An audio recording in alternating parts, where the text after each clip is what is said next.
সংস্কারবিহীন নির্বাচন আপনাদের যা আমরা আশা করেছি বা জুলাই বিপ্লব বা গণ অভ্যুত্থান যে কারণে হয়েছে সেটা কি আমরা কি মনে হয় কিনা যে রাজনৈতিক দলগুলা ক্ষমতায় যাওয়ার পরে তারা এটা করবেন, নাকি মনে হয় যে নির্বাচনের আগেই এই ন্যূনতম সংস্কার যা আমি সবসময় বলে থাকি করা দরকার, তারপরে নির্বাচন হোক?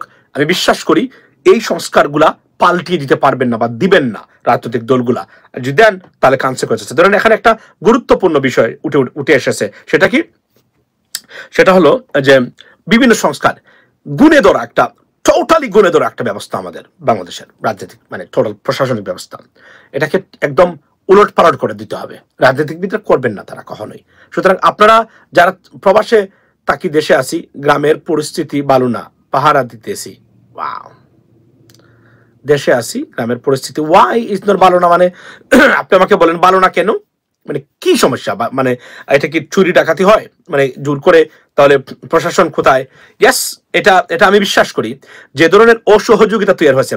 দেখুন, পুলিশও চায় তারা নির্বাচন, ওয়াই? বিকজ এখন তো কোনো কিছু খেতে পারছে না তারা, মানে দেদারসে ঘুষ খাওয়া যাচ্ছে না। যদি ধরেন তাহলে কিন্তু কোনো ধরনের রাজনৈতিক বলয়ে পার পেয়ে যাবেন, ওইটা কিন্তু সম্ভব না এখন আর। অর্থাৎ আপনাকে বরখাস্ত হতেই হতে হবে, অথবা ওএসডি হতে হবে, অথবা আপনাকে সরিয়ে দেওয়া হবে। এটা একটা মারাত্মক সমস্যা প্রশাসনে, বিশেষ করে দুর্নীতিগ্রস্ত এই আমলাতান্ত্রিক ব্যবস্থার কারণে। They don't like doctor Muhammad Yunus anymore. হাতে গোনা কিছু মানুষ আছেন তারা পছন্দ করেন, কিন্তু ভাস্ট মেজরিটি আমলা কর্মকর্তা পুলিশ যারা আছেন তারা চান না ডক্টর মোহাম্মদ ইউনূসকে। কারণ ডক্টর মোহাম্মদ ইউনূস তাদের মাথা গলার কাটা হয়ে দাঁড়িয়েছে। কারণ এখানে আপনি ধরুন একটা উদাহরণ দেই, জুলাই বিপ্লব না হলে এই যে ক্রিকেট বোর্ডের সভাপতি ফারুক আহমদকে করা হলো, পয়সা দিয়ে করা হয় নাই, আত্মীয়তার কারণে করা হয় নাই, যোগ্য ব্যক্তি দেখে করা হয়েছিল না। উনার বিরুদ্ধে অভিযোগ উঠেছে, তারা যে কোনো কারণে তাকে সরিয়ে দিয়েছেন। আমরা অভিযোগ সত্য মিথ্যা জানি না, তারা দিয়েছেন, নিশ্চয় কোনো একটা কারণ আছে, না হলে কোনো কারণ ছাড়া তাকে এভাবে সরিয়ে দেওয়া হবে না। আমিনুল ইসলাম বুলবুল একদম ভদ্রলোক, যিনি প্রফেশনালিজম সিরিয়াস প্রফেশনাল একজন মানুষ এবং ক্রিকেট ডেভেলপমেন্টে কাজ করেছেন আইসিসির সাথে 8 থেকে 10 বছর, উনাকে আনা হয়েছে। এগুলা কিন্তু টাকা দিয়ে নিয়োগ দেওয়া হয় নাই, দলীয় পরিচয় নিয়োগ দেওয়া হয় নাই। এই জায়গাটা আমরা যেন make sure we don't miss it out, because এটা মনে রাখতে হবে যে উনাকে যে কোন কারণে হোক তাকে যোগ্য মানুষদেরকে আনা হয়েছে। এখন যোগ্য মানুষ আসার পরে হয়তো উনি মানে যে কোন কারণে হয় উনি ধরে রাখতে পারেন নাই, উনার মানে মেসড আপ হয়ে গেছেন। কিন্তু যোগ্য মানুষদেরকেই, এখানেই হলো জুলাই বিপ্লবের সাফল্য, অনেকগুলা সাফল্য। অন্যতম রাষ্ট্রীয় পর্যায়ের সর্বোচ্চ লেভেলের মানুষ যারা, এরা মোটামুটি দুর্নীতিগ্রস্ত কাউকে নিয়োগ দেওয়া হয় নাই, দলীয় পরিচয় নিয়োগ দেওয়া হয় নাই। তবে অবশ্যই উপদেষ্টা পরিষদ নিয়ে বক্তব্য আছে, আরো ডেলে সাজাতে পারলে এটা আসতো না। এবং যারা মিসট্রাস্ট, এবং এখানে অনেকগুলা কেওস হচ্ছে বিকজ উপদেষ্টা পরিষদের অনেকের রাজনৈতিক ব্যাকগ্রাউন্ড। আমি বলছি না যে আওয়ামী লীগ বিএনপির সাথে সম্পৃক্ত হতে হবে, মূলত আমি বলতে চাচ্ছি, দেখুন, government is a political institution. So এখানে পলিটিক্যাল কিছু আপনার কিছু তাকত আপনাকে থাকতে হবে, আন্ডারস্ট্যান্ডিং পলিটিক্যাল মানে সেন্টিমেন্ট। এটা না থাকলে আপনি বিপদে, যে বিপদটা আমরা এই বিপদগুলা এই সরকারে আমরা দেখতে পাচ্ছি প্রতিনিয়ত। পলিটিক্যাল সেন্টিমেন্ট বা সক্ষমতা না থাকার কারণে অনেকেই কাজ করতে পারতেছেন না। এরা খুব ভালো ব্যক্তি, কিভাবে আন্ডার পলিটিক্যাল গভর্নমেন্টে কাজ করতে পারবেন, তাদেরকে স্বাধীনতা দিলে তারা করতে পারেন কাজ। এটা হচ্ছে সবচেয়ে ভালো যোগ্যতা অনেক উপদেষ্টা যারা আছেন তারা। কিন্তু ডিসিশন নিয়ে একটা রাষ্ট্র পরিচালনা করা, এই ক্ষমতা অনেকের এখানে নাই, যে কারণে অনেক সমস্যা দেখা দিয়েছে। আমরা talking about doctor Muhammad Yunus, but some people তারা সাহসী না। মানে একজন পলিটিক্যাল মানুষ, ধরেন আজকে আমি আপনাকে বলি, ধরুন আন্দালিব রহমান পারতো যে পজিশনে আছে, একটা পজিশনে দিলে সে যেভাবে ডিসিশন নিতে পারবে, কারণ ওই যে বললাম রাজনৈতিক government is a political organisation. Political পার্সপেক্টিভে সিদ্ধান্ত নেওয়ার ক্ষেত্রে এ সরকার অনেক পিছিয়ে, যে কারণে সরকার রুল করতে পারে না, অর্থাৎ শাসন করতে পারে না। এই শাসন করতে না পারাটা সবচেয়ে বিপজ্জনক হয়েছে দেশের জন্য, লেডিস এন্ড জেন্টলম্যান, এটা হলো সবচেয়ে বিপজ্জনক। সো আপনারা বলছেন যে সবাই, আমি দেখলাম যে এত কিছুর পরে মানুষ চায় সংস্কার হোক, নির্বাচন নয়, রাজনৈতিক দলগুলো চাচ্ছেন। আচ্ছা, রেজওয়ানা অনেক বক্তব্য দেন, কিন্তু আপনারা জানেন কিনা এই উপদেষ্টা পরিষদের ভিতরে ডক্টর মোহাম্মদ ইউনূসের বাহিরে সবচেয়ে পারফেক্ট মানুষ, যিনি মিডিয়া, দেশি বিদেশি মিডিয়াকে কন্ট্রোল করতে বক্তব্য দিতে পারে বা বুঝিয়ে বলতে পারে, গুছিয়ে বলতে পারে, তার দক্ষতা আপনি দেখবেন মিডিয়ার সামনে শি ইজ নেভার নার্ভাস। এটা কিন্তু অনেক বড় একটা জিনিস, এবং তার কনফিডেন্সটা, তার যে কনফিডেন্স, এটা কিন্তু অন্য লেভেলের কনফিডেন্স। আপনি দেখবেন, এটা খেয়াল করবেন। ওনার বিরুদ্ধে অনেক কথা বলা হচ্ছে আননেসেসারি, স্বৈরাচারের দালাল।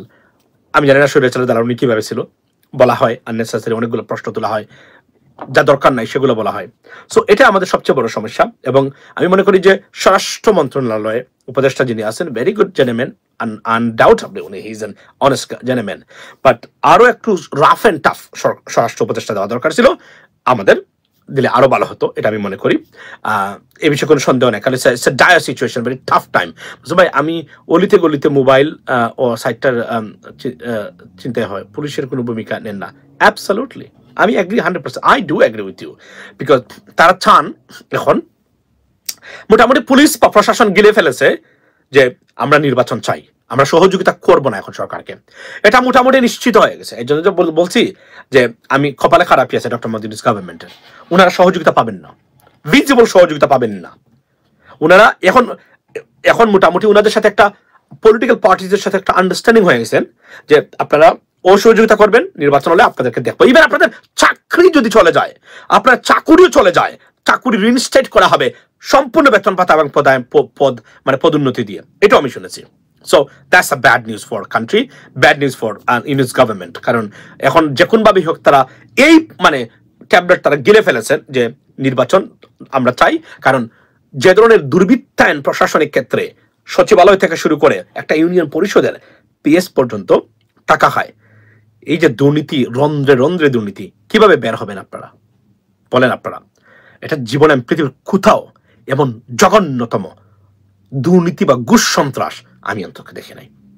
আপনি একদম ভূমি অফিসে যাবেন, টাকা না ছাড়া কাজ করতে পারবেন না, অথচ এই বদমাইশগুলা বেতন নিয়েই আসছে অফিসে। Just imagine that. এটা বলেন আপনি এটা কিভাবে দূর করবে? এগুলা দূর করতে চায় তারা, এজন্যই এখন বিপদ। এবং তার পলিটিক্যাল পার্টি যেভাবে তারা মানে মোটামুটি অ্যালায়েন্স করে ফেলছে, পুলিশের নট আইজিপি, আমি আইজিপির কথা বলছি না, অন্যান্য যারা আছে তারা চায় নির্বাচিত সরকার আসলে তারা নির্বাচিত সরকারের দালাল দ্বারার মাধ্যমে তারা থানা পরিচালনা করলো, ঘুষ বাণিজ্য চললো, মানুষকে জিম্মি করে টাকা নিল, আমিও নিলাম, আপনিও নিলেন, সবাই নিলেন। এই হলো 12 কোটি 22 কোটি মানুষকে জিম্মি করার রাজনৈতিক প্রক্রিয়ার নাম গণতন্ত্র তারা দিয়েছেন। এই হচ্ছে গণতন্ত্র।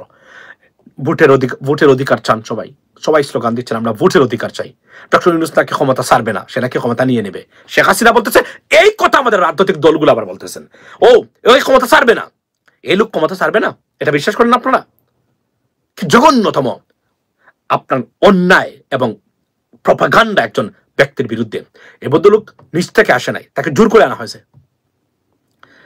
এটা যে তার যে ভুল হয়েছে সেটা তারা প্রমাণ করতেছেন যে না, আপনি আসবেন কেন, এখানে ভালো মানুষের স্থান নাই, চোর বাটপার প্রতারক এই এস্টাবলিশমেন্ট বা এই পরিবেশ, এখানে ভালো মানুষ আসবেন কেন, আপনি আসবেন কেন?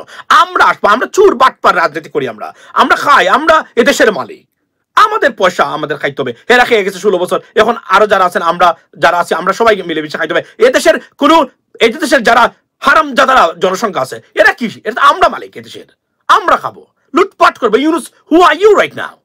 That's their slogan. তারা আসতে চায়, তারা খেতে চায়, তাদেরকে বাধা দিচ্ছেন ডক্টর মোহাম্মদ ইউনুস। কল্পনা করতে পারেন 9 মাসে $3.5 billion they paid. Debt reserve about to be $30 billion. That's a macro economy. These elements are the part of macroeconomics economy. That's why আপনি কল্পনা করেন বাংলাদেশের এখন পর্যন্ত কিন্তু বাংলাদেশের সঠিক জায়গা আছে, বিকজ IMF ইন্টারন্যাশনাল বডি যারা তার ওই লেভেলগুলাই দেখেন, রিজার্ভ, ট্রানজাকশন আপনার কি পরিমাণ আছে। অর্থাৎ এবং আপনি জানেন গার্মেন্টস ইন্ডাস্ট্রিতে এই মুহূর্তে অর্ডারের মানে তুফান চলছে। এত অর্ডার আসতেছে গার্মেন্টস ইন্ডাস্ট্রিতে যে গার্মেন্টস এর মালিকরা অর্ডার বানাবে কিভাবে, এটা নিয়ে তারা এখন চিন্তিত। অর্ডার আসে নাই তা নয়, আওয়ামী লীগের শেষ সময়ে অর্ডার আসতো না, declined like 35% something like that garments export.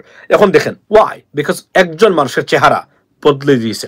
আমি বলছি না নির্বাচন লাগবে না, নির্বাচন আমরা চাই না, নির্বাচন হোক না, বাট এভাবে নির্বাচন করে আপনি আবার যদি সেই দুর্নীতিগ্রস্ত প্রশাসন ব্যবস্থা এবং রাজনৈতিক দল সুশাসন দিতে পারবে, I do not believe it anymore. I'm sorry.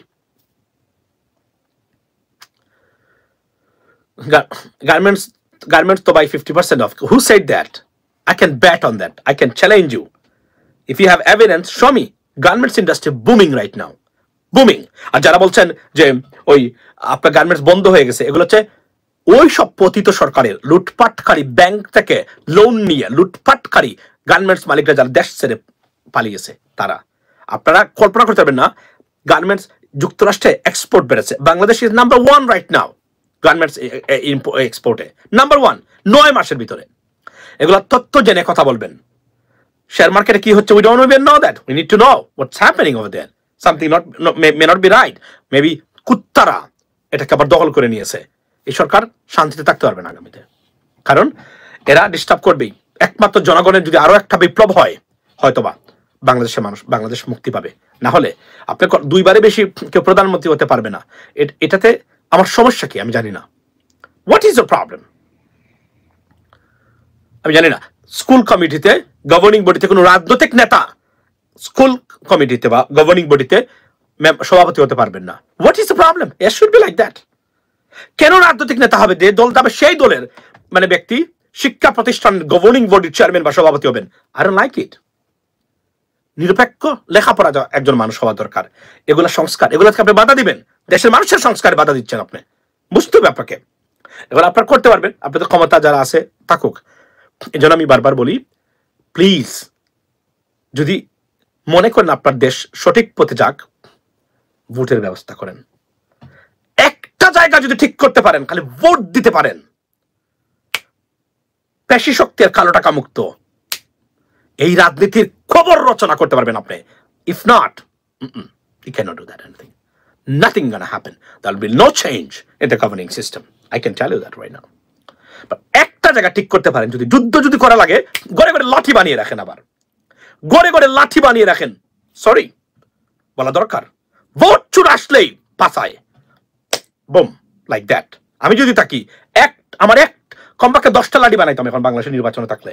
Vote চুর আসা মাত্র পিছন দিয়া একদম সেনাবাহিনী দেখছেন পেটাইছে কিভাবে, ওইভাবে দিয়ে দিতাম। খেলা ফাইনাল।